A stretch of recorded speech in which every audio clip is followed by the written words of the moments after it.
Hindi, narinig ko ang pagkakaroon. Narinig ko lang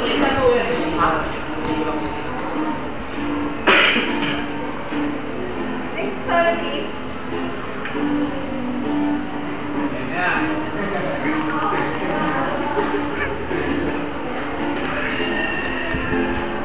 Si Abril.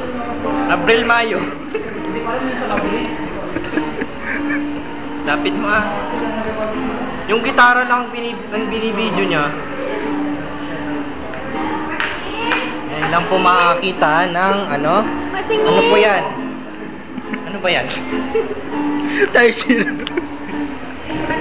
Ito po, marami po ito sa Palawan.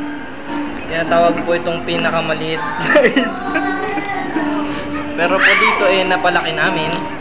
Kaya kakaiba po siya. Nasa third year po siya.